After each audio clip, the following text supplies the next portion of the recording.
നമുക്കിന്നേ soybean ഒന്ന് fry ആക്കിയാലോ എന്ന് പറഞ്ഞാല് നമ്മുടെ ബീഫൊക്കെ കറി വെക്കും പോലെ ഒന്ന് ഫ്രൈ ആക്കി എടുക്കാവേ. ചൂടായപ്പം ഒരു സ്പൂൺ എണ്ണ ഒഴിച്ചു കൊടുക്കാവേ. ആദ്യമേ എടുത്തു വെച്ചിരിക്കുന്ന തേങ്ങാക്കൊത്തിട്ട് കൊടുക്കാം. തേങ്ങാക്കൊത്തൊന്ന് മൂത്ത് വരുന്നുണ്ട്. ആ സമയത്ത് നമുക്ക് 3 സവോളയാണ് കേട്ടോ, 3 സവോള ചെറുതാക്കി അരിഞ്ഞതാണ്. ഇത് നമുക്കൊന്ന് ഇട്ട് കൊടുക്കാം. 1 സ്പൂൺ ഉപ്പിട്ട് കൊടുക്കാം.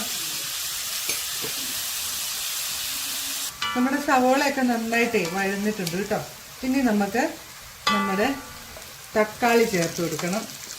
ഇത് എനിക്ക് വയനാട്ടിൽ നിന്ന് കിട്ടിയ ആൻറ്റിയുടെ വീട്ടുപാത്രത്തിൽ കിട്ടിയ കുഞ്ഞിത്തക്കാളിയാണ് കേട്ടോ.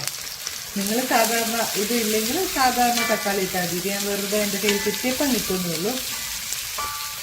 അതുപോലെ തന്നെ ഇതാ ഇഞ്ചി പേസ്റ്റ്, വെളുത്തുള്ളി പേസ്റ്റ്, പച്ചമുളക്.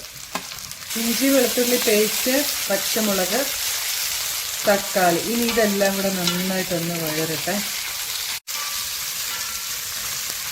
അപ്പം നമ്മുടെ തക്കാളിയും സവോളയും ഇഞ്ചിയും വെളുത്തുള്ളിയും പച്ചമുളകും എല്ലാം വഴന്നിട്ടുണ്ട് കേട്ടോ.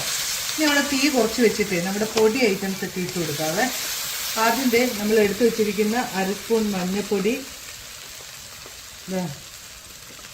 ഒരു ചെറിയ സ്പൂണിന് 1 സ്പൂൺ കുരുമുളക് പൊടി, ഗരം മസാല, 1 സ്പൂൺ മുളക് പൊടി, കാശ്മീരി ചില്ലിയാണ്, 1 സ്പൂൺ ബീഫ് മസാല, എല്ലാം കൂടെ അങ്ങോട്ട് തട്ടിക്കൊടുക്കാം. പൊടികളെല്ലാം ഒന്ന് മൂക്കട്ടെ. ഇനി നമ്മുടെ സോയാബീൻ ഒന്ന് നമുക്ക് ചേർത്ത് കൊടുക്കാം. നന്നായിട്ട് വെള്ളത്തിലിട്ട് കുതിർത്തിയിട്ട് നമ്മൾ പിഴിഞ്ഞെടുത്താണ് കേട്ടോ. 3-4 പ്രാവശ്യം കഴുകി പിഴിഞ്ഞെടുത്ത സോയാബീനാണ്. 1/2 കിലോ ഉണ്ട്. ഇതിനകത്ത് കുറച്ച് ഉപ്പും കൂടെ വേണം. സോയാബീൻ്റെ ഉപ്പ് വേണ്ടോ. പിന്നെ ഇത് വേകാൻ കുറച്ച് വെള്ളവും കൂടി ഒഴിച്ചു കൊടുക്കണം.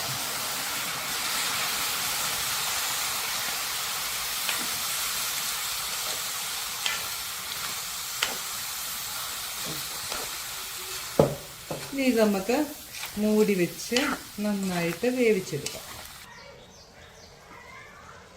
സോയാബീനകത്ത് വെള്ളമൊക്കെ വറ്റിയിട്ടുണ്ട് കേട്ടോ. ഇനി നമുക്ക് ഇതൊന്ന് ഉണങ്ങണമല്ലോ. കുറച്ച് എണ്ണ ഒഴിച്ചു കൊടുക്കണേ. 1 സ്പൂൺ എണ്ണ ഒഴിച്ചു കൊടുക്കും. പിന്നെ ഇത് നന്നായിട്ടൊന്ന് ഉണങ്ങിക്കോട്ടെ.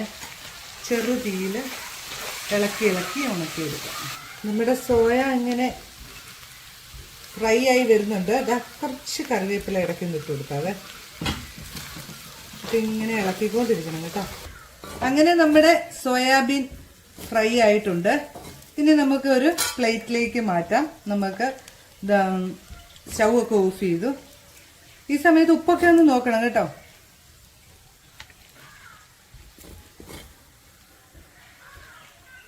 നമ്മുടെ സോയാബീൻ ഫ്രൈ ഇവിടെ റെഡി ആയിട്ടുണ്ട്. അപ്പം നിങ്ങൾ എല്ലാവരും ഒന്ന് ഉണ്ടാക്കി നോക്കുക കേട്ടോ. അഭിപ്രായങ്ങളൊക്കെ ഒന്ന് പറയണേ. ഫോളോ ചെയ്യാത്തവരൊക്കെ ഒന്ന് ഫോളോ ചെയ്യുകയും കൂടെ ചെയ്യുക. ഇതാ നോക്കിയേ, നമുക്കൊന്ന് ടേസ്റ്റ് ചെയ്ത് നോക്കാം. കേട്ടോ, വെറുതെ ഇങ്ങനെ കടല പോലെ പെറുക്കി തിന്നാം കേട്ടോ.